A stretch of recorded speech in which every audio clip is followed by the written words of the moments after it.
está relacionado con algunas enfermedades que son en realidad raras, salvo una en la que determinado tipo de aciduria se presentan en algunas neoplasias como la leucemia. Y esto es importante saberlo reconocer. Pero por lo demás, son trastornos del metabolismo de las pirinas no son frecuentes. Son entidades sumamente raras, muchas usan litiasis renal, ¿no? Con acidurias oróticas. En cambio, el metabolismo de las purinas sí está relacionado con entidades importantes que debemos saber reconocer, como por ejemplo la gota. La gota es una enfermedad del metabolismo por un trastorno, debido a un trastorno del metabolismo de las purinas, que lo vamos a ver por qué se presenta y cuáles son las características clínicas de un paciente gotoso. Entonces, pasemos rápidamente a ver el metabolismo de las pirimidinas. Cuando hablamos de pirimidinas, estamos hablando de citosina,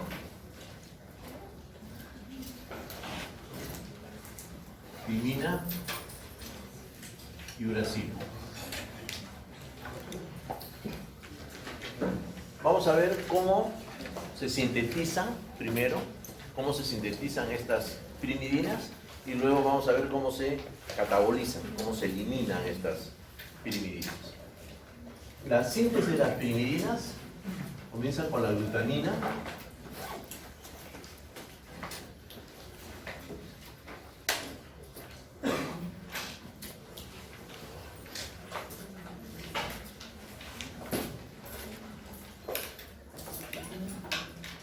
con consumo de 2 ATPs. Entonces, haciendo el resumen, y esto lo pueden ampliar ustedes con la revisión del libro. Estos elementos, por acción de la carbamil fosfato sintetasa 2, forman el carbamil fosfato. El carbamil fosfato.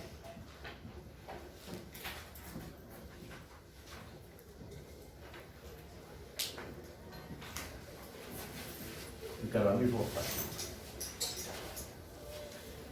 Sobre este carbamil fosfato actúa una enzima que va a incorporar al aspartato, al ácido aspartico a la molécula.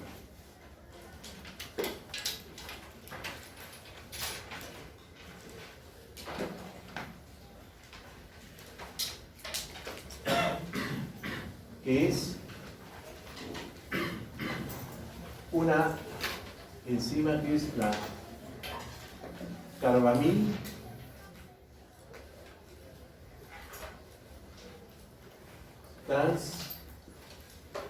transacilasa o aspartato carbamil transacilasa, para formar el carbamil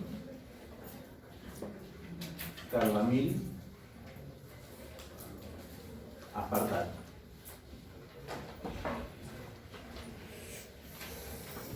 Se forma el carbamil aspartato. Este carbamil aspartato, por acción de una enzima que es la dihidroorotasa,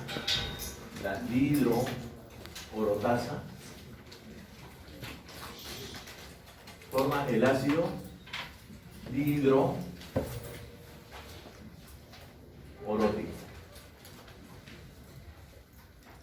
dihidroorótico. Este ácido dihidroorótico, adelante paso. Este ácido dihidroorótico, por acción de una deshidrogenasa, forma el ácido orótico.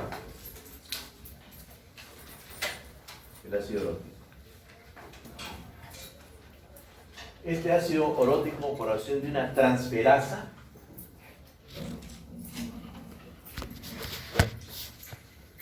forma el ácido orotidim monofosfato.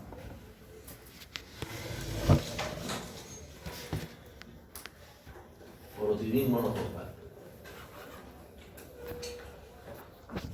Acá presten atención a esta transferasa, porque cuando hay deficiencia de esta transferasa, se da el cuadro de aciduria orótica. Luego, por acción de una decarboxilasa,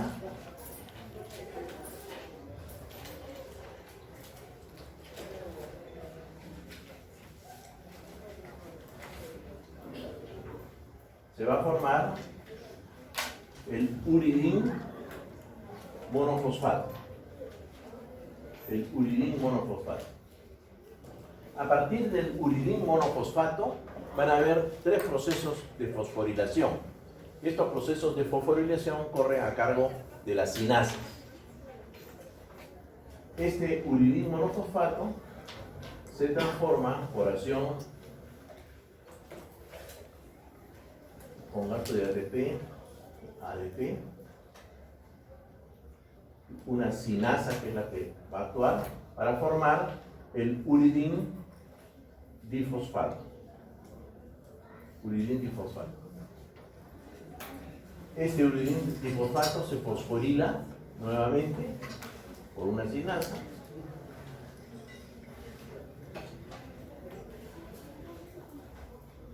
para formar el uridín trifosfato. El uridín trifosfato. Y este uridín trifosfato, por acción de una sintetasa que incorpora a la glutamina, forma la citosina trifosfato. Acá es una sintetasa que incorpora a la glutamina, a la molécula, y forma la citosina trifosfato. A partir de esta uridín trifosfato va a actuar una reductasa para formar el dihidroxiuridín trifosfato. Este dihidroxiuridín trifosfato se va a transformar en dihidroxiuridín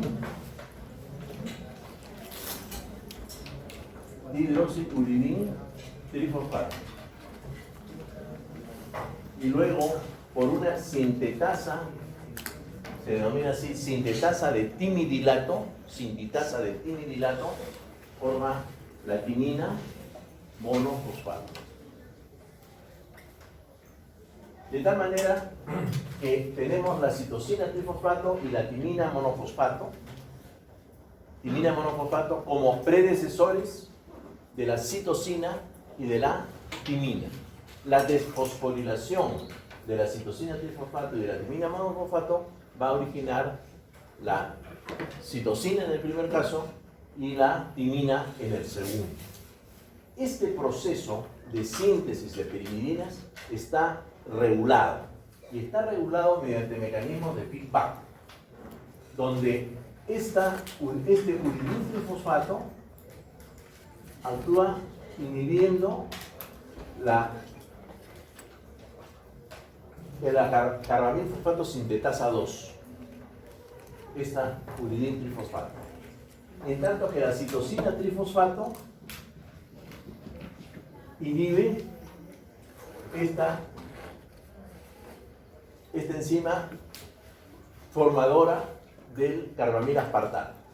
En esta forma se regula la síntesis de las pirimidinas a partir del uridín trifosfato, que inhibe la carbamilfosfato sintetasa 2, y de la citosina trifosfato, que inhibe la enzima que forma el carbamil aspartato.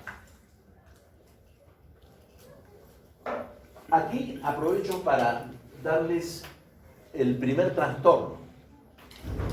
El primer trastorno en el metabolismo de las pirimidinas, que es la aciduria orótica, que así se denomina, aciduria orótica tipo 1. La aciduria orótica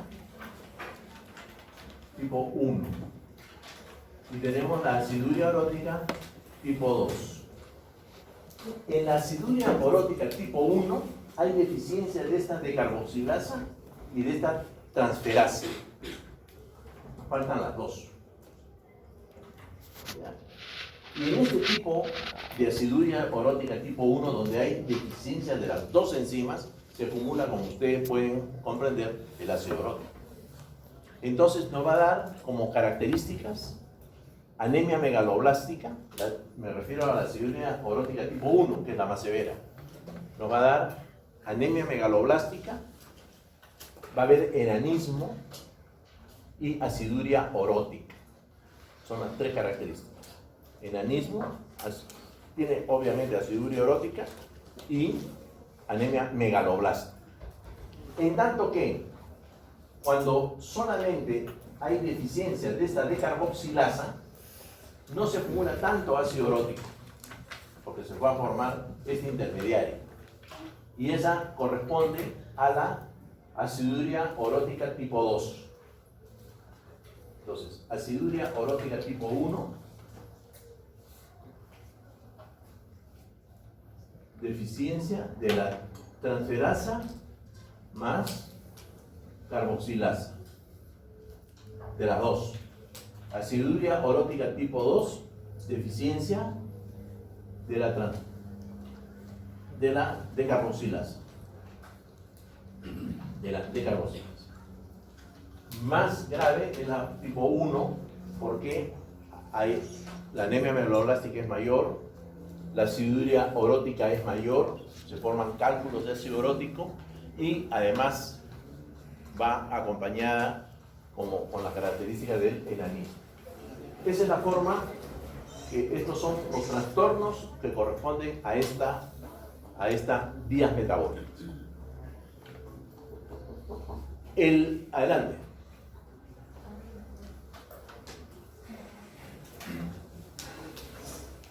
Decíamos de que a partir de la citosina trifosfato, cuando esta se desfosforilaba, iba a dar la citosina.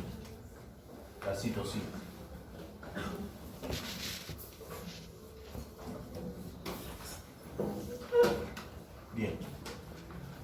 Esta citosina va a generar la síntesis de la tercera base pirimidínica, que es el uracilo. ¿Y cómo lo hace? Se incorpora agua en la molécula y se elimina un NH3. Y ahí tenemos el uracilo.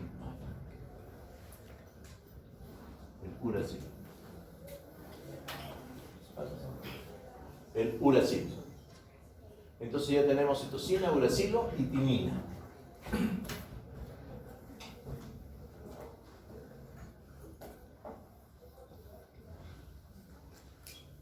Por acción de una deshidrogenasa,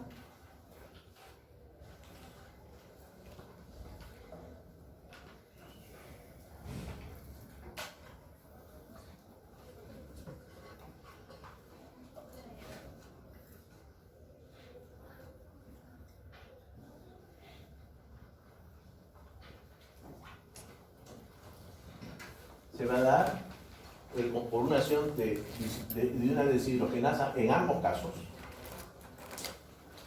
Se va a formar el dihidroxiuracilo. Dihidroxiuracilo.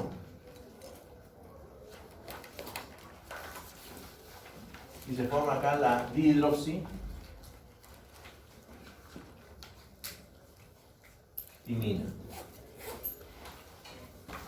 Dihidroxiuracilo y dihidroxitimina. Este dihidroxiuracilo y dihidroxitimina se pueden hidratar por la acción de una hidratasa, ganan agua.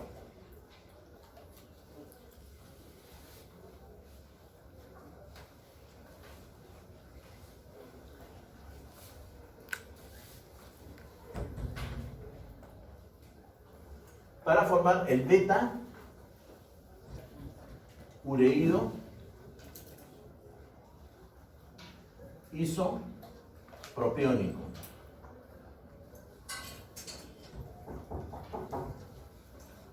Adelante. Beta ureído isopropiónico. Y en el otro caso forman la beta ureído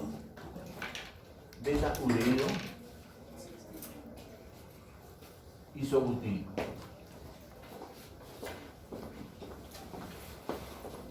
Beta ureído isobutírico.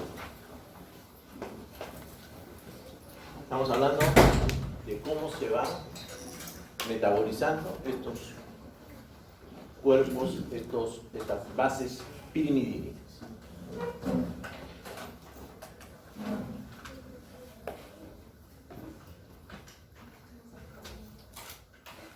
Si el beta ureído isopropiónico gana agua,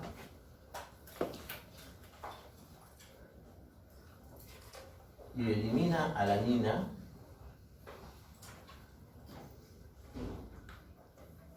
se va a formar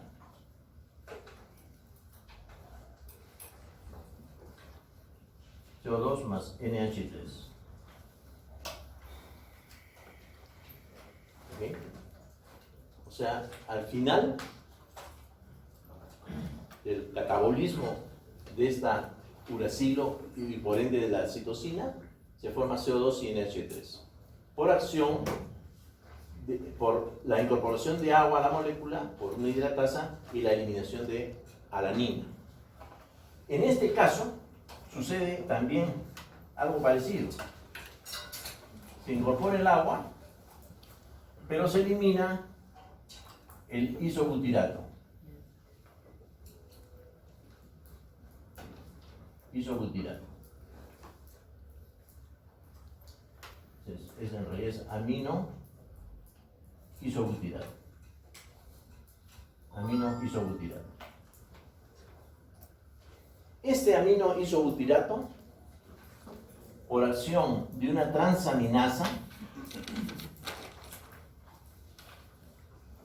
va a formar el semialdehído de metilmalonato. Semialdehído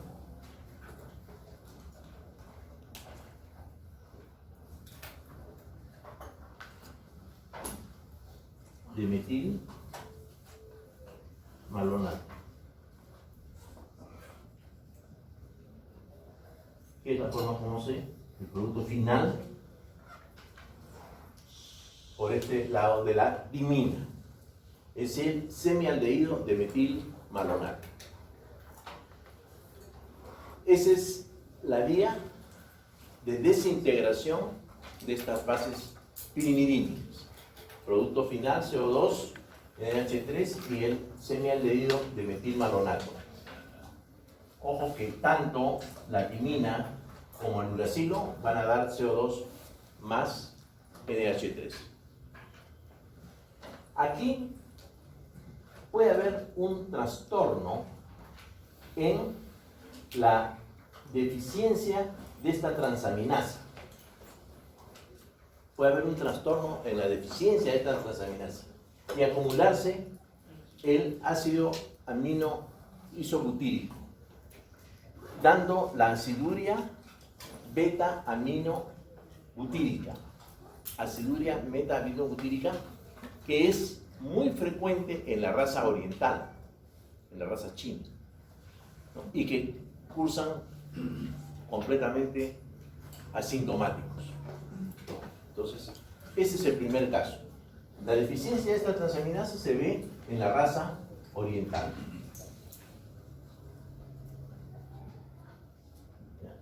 En la raza oriental. Pero patológicamente podemos verlo, esta aciduria isoaminobutírica, isoaminobutírica, la podemos ver también en las leucemias. En las leucemias. O sea, en raza oriental en forma totalmente asintomática. Y la podemos ver en las leucemias. Sobre todo aquellas leucemias que tienen su origen en la exposición prolongada a los rayos X. Por eso toda persona, médico o tecnólogo que trabaje en los rayos X tiene un contador, ¿no? Para ir viendo la radiación que van recibiendo. Y cuando esto llega a un nivel determinado que ya más allá resulta riesgoso, este profesional tiene que dejar el laboratorio por un tiempo hasta que eso baje, ¿no? Y en estos casos se suele ver la aciduria isobutírica, en estos pacientes, con mayor razón en aquellos que ya desarrollan leucemias. Las leucemias tienen su génesis en muchos casos en la exposición a los rayos X. Entonces, estos pacientes cursan con una aciduria aminoisobutírica importante. Eso es lo que concierne al metabolismo de las pirimidinas. Como le digo, son trastornos raros, ¿no? No es frecuente, yo particularmente nunca lo he visto, pero sí he visto en un médico que hizo una leucemia por exposición a rayos X. Este colega trabajaba en el Hospital Naval y no usaba su contador, lo dejaba. Hasta que un buen día desarrolló una leucemia, ¿no? Y obviamente falleció. Entonces, este es el metabolismo de las pirimidinas. Vamos a pasar ahora al metabolismo de las purinas. El metabolismo de las purinas.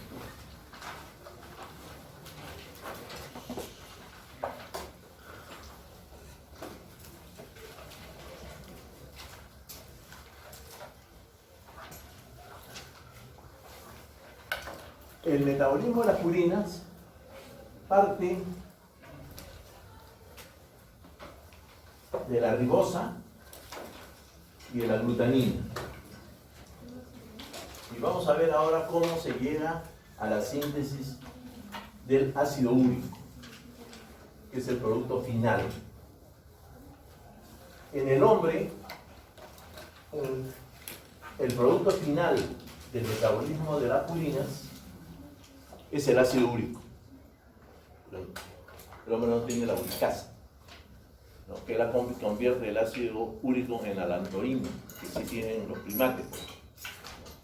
Entonces, el producto final del metabolismo de las purinas en el hombre es el ácido úrico. Entonces, vamos a ver cómo es que se sintetiza este ácido úrico y cuáles son las purinas. Esto nace a partir de la PP ribosa más la glutamina. Ribosa más glutamina. Que por acción que van a formar la 5-fosforibosilamina, la 5-fosforibosilamina,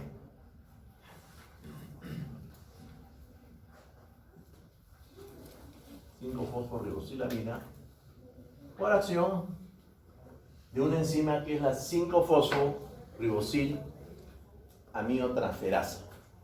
5-fosforibosil-aminotransferasa. Acá actúa la 5-fosforibosil-aminotransferasa. Y se forma la 5-fosforibosilamina. Esta 5-fosforibosilamina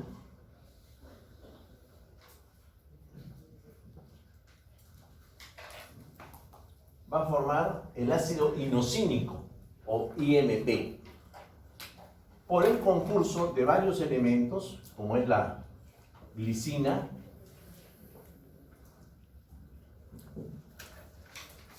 glutamina, formiato,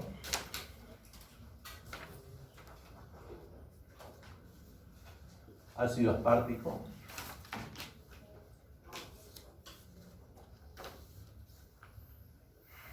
CO2 y obviamente con concurso de ATP. Forma el IMP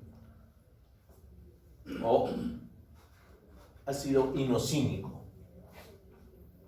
Ácido inosínico.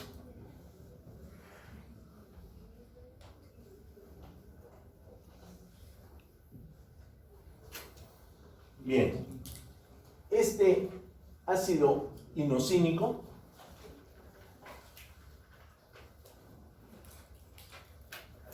por acción de una sintetasa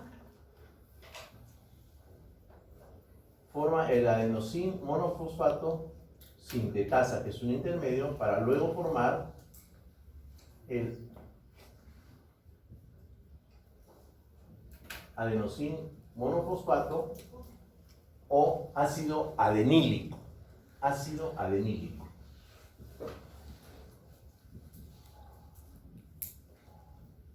Este es el ácido adenílico. ¿Okay? Y por otro lado, esta es una sintetasa. Acá actúa una deshidrogenasa para formar el XMP o xantino monofosfato, para luego darnos el GMP o guanosina monofosfato, que también se denomina ácido guanílico. Ácido guanílico. Muy bien.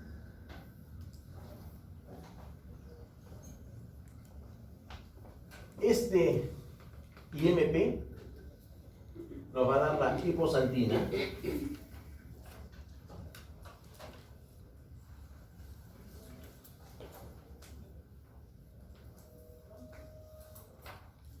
esta hipoxantina, por acción de la xantino oxidasa, se transforma en xantina.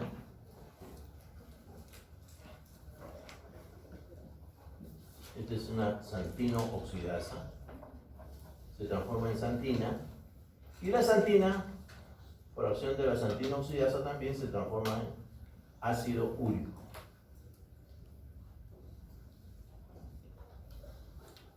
En ácido úrico. Este ácido, en este caso el ácido adenílico, se transforma en adenosina,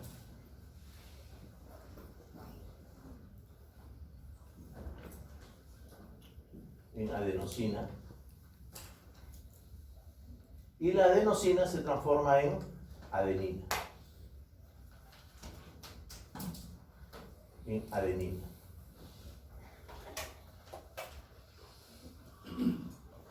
En este caso, el ácido guanílico se va a convertir en guanosina,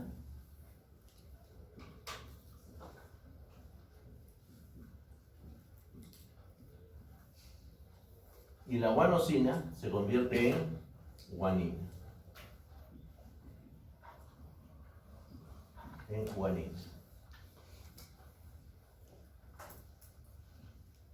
La adenosina puede darnos hipoxantina. Y la guanina puede convertirse en xantina. El hecho es que el producto final es el ácido úrico. Este paso es sumamente importante,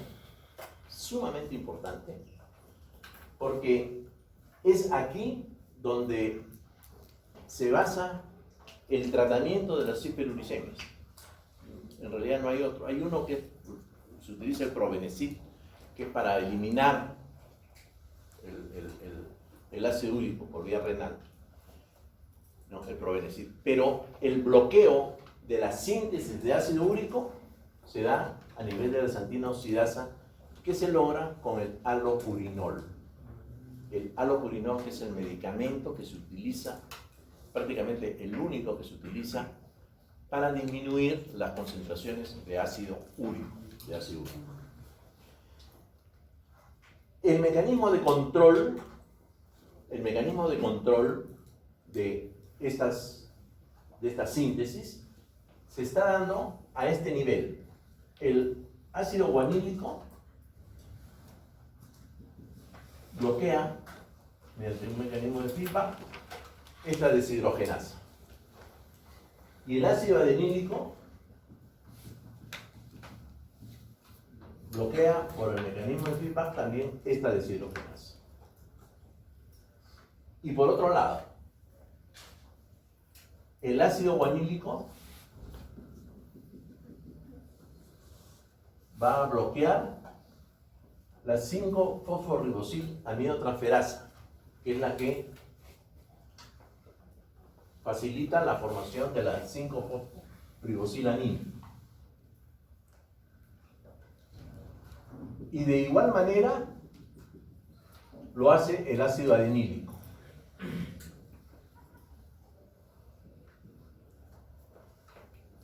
Esta enzima, 5-fosforibosil-amidotransferasa, es bloqueada por el ácido adenílico y el ácido guanílico.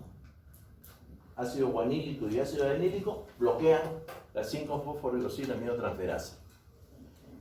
Y estos, a su vez, bloquean la deshidrogenasa para disminuir la formación de ácido guanílico, en este caso, y en este otro caso esta sintetasa que lo hace el ácido adenílico. ¿No? Esta es la síntesis del ácido úrico. Ahora, hay un mecanismo que es importante, que es la recuperación, se llama de novo, de las purinas. ¿Cómo es esto? Y cuyo trastorno por deficiencia enzimática, ¿no?, genera un síndrome que es sumamente grave, que es el síndrome de Lesch-Nyhan. Entonces, vamos a representarlo acá. El IMP, el ácido inosílico,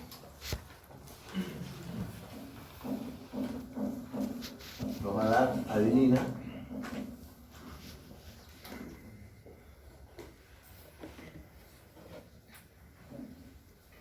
guanina, al final.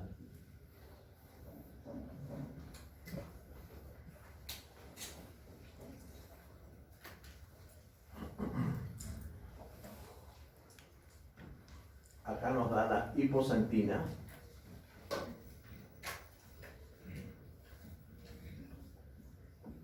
y después ya tenemos el ácido úrico. El ácido úrico como producto final.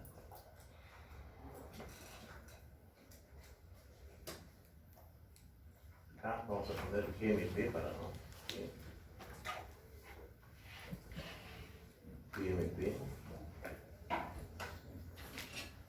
Y acá el AMP para.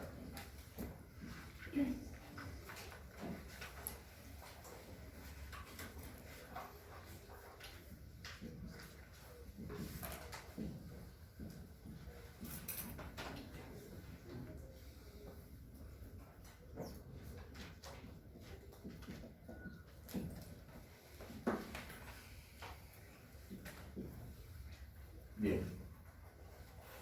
Entonces, acá vemos en forma resumida cómo el ácido inosílico nos da el ácido guanílico y el ácido adenílico, o adenosín monofosfato. Este ácido inosílico se transforma en hiposantina y finalmente hace ácido úrico, ¿no es cierto? Y nos va a dar la adenina y la guanina. Es lo mismo de acá. Pero aquí hay una enzima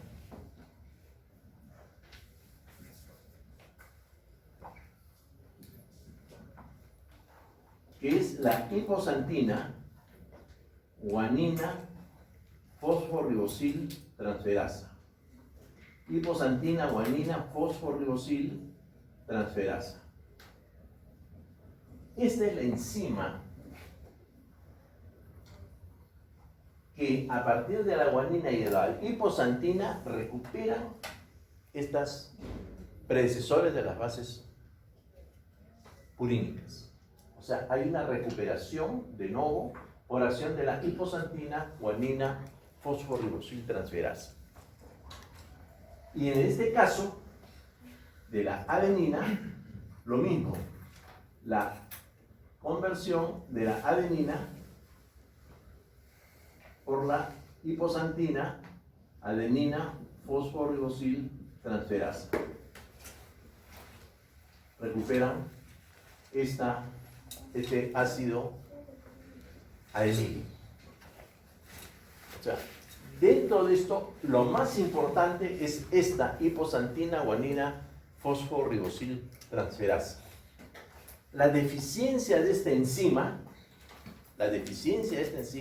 está relacionada con el síndrome de Lesch-Nyhan.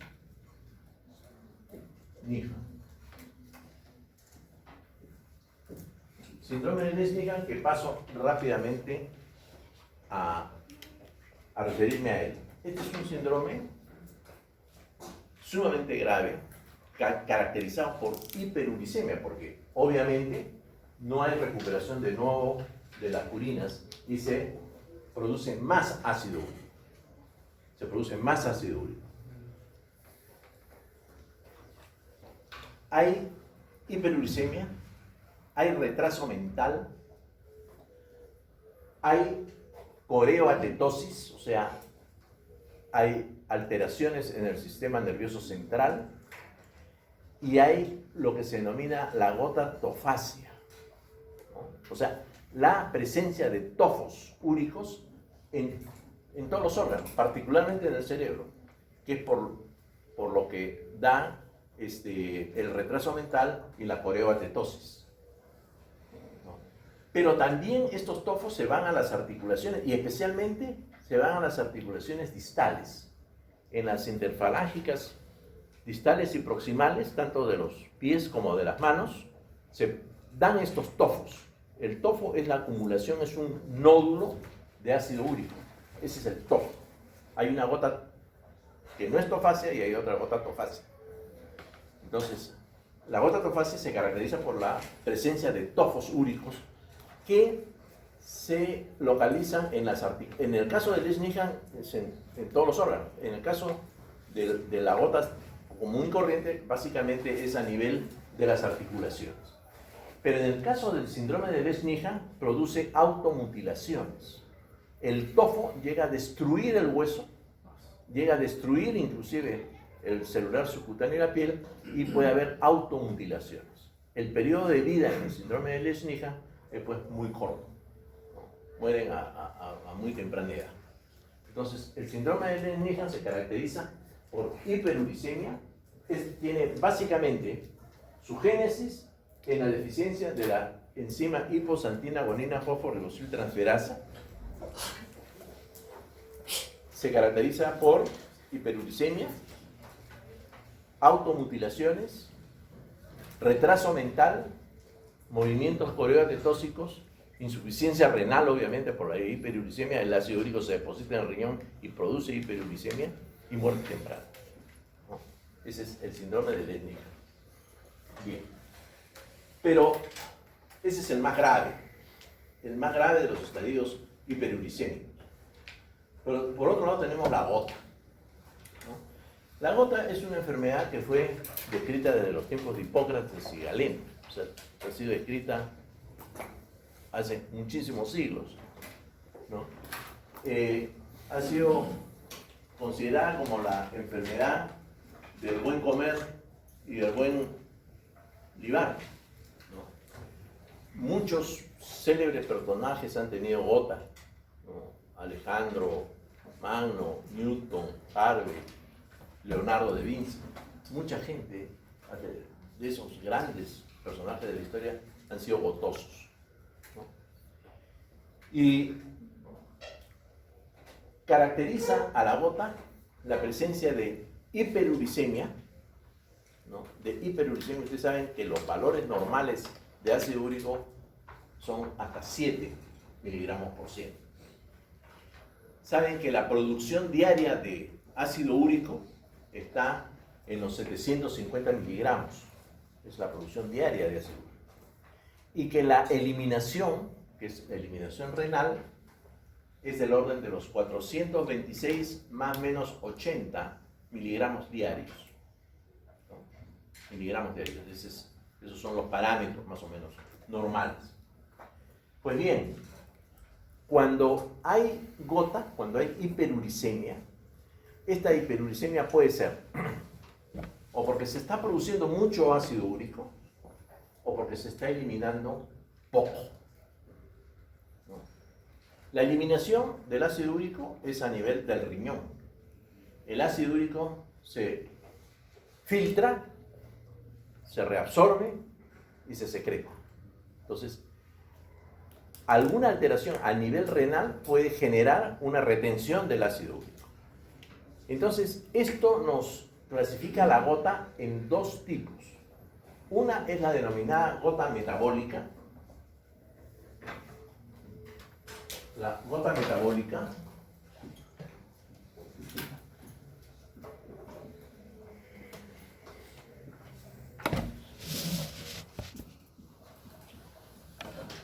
y la otra es la gota renal.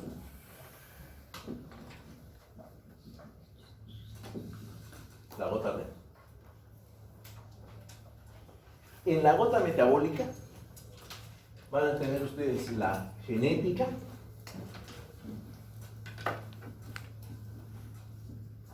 y la adquirida.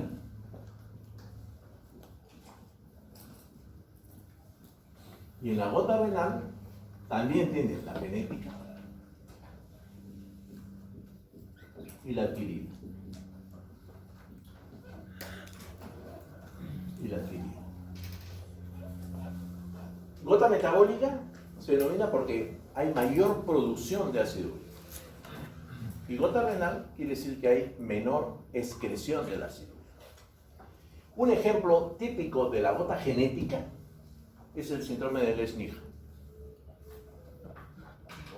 que es la deficiencia de esta enzima, que está regida por un gen autosómico dominante, ¿no? La deficiencia es el típico caso. Pero, si nosotros revisamos nuestro cuadro de la síntesis de ácido úrico, vemos de que hay mecanismos de control en varios niveles, ¿no? Por mecanismos de feedback. La alteración de algunos de estos mecanismos en el control de retroalimentación, regido básicamente por un cuadro genético, ¿no? O una característica genética, para hablar mejor, es la que nos puede llevar a esta gota igualmente genética, metabólica genética. ¿Ya? O sea, que no llega al extremo del Lesch-Nyhan, pero que hay alguna deficiencia. Probablemente este ácido guanílico no controla por feedback debidamente a esta 5-fosforibosil transferasa o a estas deshidrogenasas o a estas sintetasas, pero hay un mecanismo deficiente de control de retroalimentación enzimática que genera la gota, y eso se transmite también mediante un gen autosómico recesivo, y es común encontrar a pacientes gotosos con padres o abuelos gotosos, ¿no? Esa es la genética. La adquirida, vemos gota adquirida en aquellas situaciones en las cuales el recambio celular está incrementado. ¿En qué situaciones podemos ver recambio celular incrementado? Una, en la policitemia vera. En la policitemia vera hay aumento de las 3 series, aumento de los leucocitos, de los hematíes y de las plaquetas. Y obviamente el tiempo de vida media de estas plaquetas, eritrocitos, está un tanto disminuido, pero es el aumento de las 3 series que hace que obviamente la destrucción sea mayor y por destrucción celular aumente el ácido úrico. ¿Ya? Policitemia vera. En los pacientes con leucemia, aquellos que llegan a tener pues 50.000, 100.000 leucocitos. Y en los pacientes que son sometidos a quimioterapia. La quimioterapia va a matar a las células neoplásicas y de estas se elimina el ácido úrico y pueden generar hiperuricemias. Es común, siempre, en todo paciente que está recibiendo quimio, se tiene que vigilar el ácido úrico. Se tiene que vigilar el ácido úrico. Bien, en cuanto a la gota renal, la genética generalmente está dado en los casos de acidosis tubular renal, ¿no? Donde el daño está a nivel del tubuli, que impide, que genera acidosis, por eso se llama acidosis, pero que impide también la excreción del ácido úrico, ¿no? Y la adquirida, por ponerles un ejemplo, es en los pacientes con insuficiencia renal. Es un paciente que llega a la insuficiencia renal por cualquier motivo, sea por pielonefritis crónica, por diabetes, por lo que fuere, pero que llega a la insuficiencia renal, hacen usualmente hiperuricemias, que no necesariamente quiere decir que tengan que ser gota, pero hacen hiperuricemias. Entonces, acá tienen ustedes los dos tipos, ya hablando en el grado ya más superlativo, de gota. Pero, ¿qué cosa es la gota? La gota es una enfermedad que se caracteriza por hiperuricemia y la precipitación de este ácido úrico en forma de cristales, de microcristales en las articulaciones. Este depósito o esta precipitación de los microcristales de ácido úrico en las articulaciones se da poco a poco, de una forma muy lenta, y por eso gota viene del vocablo guta, ¿no? Guta, que quiere decir que gota a gota se ha ido depositando, ¿no?, en los cristales de ácido úrico en las articulaciones. Generalmente compromete, a diferencia de lo que es la artritis reumatoidea, por ejemplo, que la artritis reumatoidea compromete las pequeñas articulaciones, ¿no?, las articulaciones de la mano, de los pies. Y en la artritis reumatoidea la presentación es de carácter simétrico, ¿no? Entonces son las dos manos, los dos pies, ¿no? Aquí no es simétrico, ¿no? Puede ser una rodilla, un hombro, un codo, pero y generalmente no son de las pequeñas articulaciones, sino de las grandes articulaciones, tobillos, rodillas, hombros, salvo el caso de la primera articulación metatarsofalángica, la primera articulación metatarsofalángica, que es la que corresponde al dedo gordo del pie, ¿no? Esto nos da un cuadro, cuando esta primera articulación metatarsofalángica se compromete por la hiperuricemia, se denomina podagra.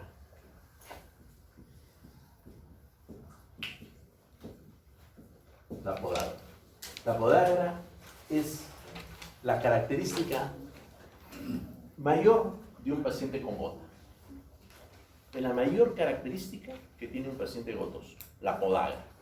Se le inflama de tal forma la primera articulación metatarsofalángica, se hincha, se pone rojo, que hasta el roce de la sábana le hace doler al paciente.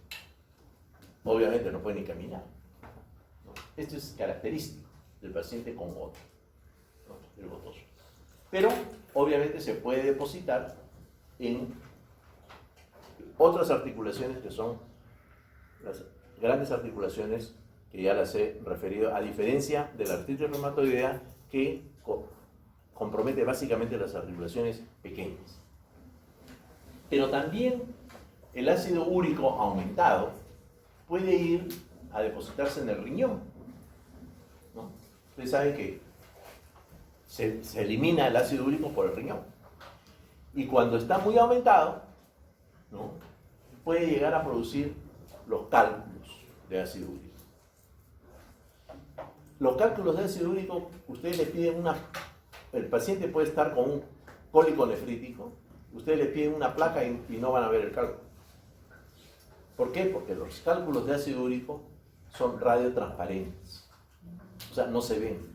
A diferencia de los cálculos de carbonato de calcio, que sí ven la piedra y ven la opacidad, dicen acá está la piedra. En el cálculo de ácido úrico no se ve esa piedra. Tienen que hacer ustedes una urografía y ver el stop, ¿no? Ven el stop de la sustancia radiopaca en un uréter o ya en vías intrarrenales. Entonces, puede producir litiasis renal. No cursa como sucede en los pacientes con artritis reumatoidea, con hipertensión, salvo que ya haga el paciente una insuficiencia renal, que ahí sí hacen hipertensión arterial, pero si no, el gotoso no hace cuadros de hipertensión arterial. ¿Cuál es el tratamiento que se le da a un paciente gotoso? Hay dos aspectos en el tratamiento. Uno es el dietético. El dietético que consiste en prohibirle en cierta forma algunos alimentos que son ricos en purinas. ¿Cuáles son estos? Las carnes rojas, los mariscos, la trucha, el salmón, ¿no? El rabanito, las lentejas, la selga, las espinacas y el vino. Muchas veces yo he visto pacientes que han estado más o menos bien controlados, pero que después de una turca han ido con su podadera, han venido al consultorio con sus o dolores articulares o su podadera inclusive. No, pero ¿qué pasó? ¿Usted qué ha tomado? No, sí. Hay siempre esa relación, ¿no? De la ingesta de licor, especialmente el vino. Esa es una parte del tratamiento, o sea, es la dieta. Y la segunda es ya la medicación, ¿no? El tratamiento farmacológico. Cuando un paciente está con todo el dolor de la crisis gotosa, hay que darle analgésicos. Y el mejor analgésico es la colchicina. La colchicina se utiliza desde hace muchísimos años en el tratamiento del dolor por artritis gotosa. También se pueden utilizar los AINES, ¿no? Los antiinflamatorios no esteroideos también se pueden utilizar. Colchicina y AINES, tratamiento del dolor. Y enseguida disminuir la concentración de ácido úrico. Y esta disminución de concentración de farmacológicamente se hace inhibiendo la xantina oxidasa, ¿no? Que se logra con el alopurinol. Es prácticamente el único medicamento que existe para inhibir la xantina oxidasa, el alopurinol. Cuya dosis, veremos si la damos entre 300 o 150 miligramos diarios, dependerá de los niveles. Entonces, el tratamiento dietético y el farmacológico. El farmacológico es para disminuir el dolor y para disminuir la concentración de ácido úrico. Muy bien, hemos comenzado un poquito tarde, creo que estamos claros.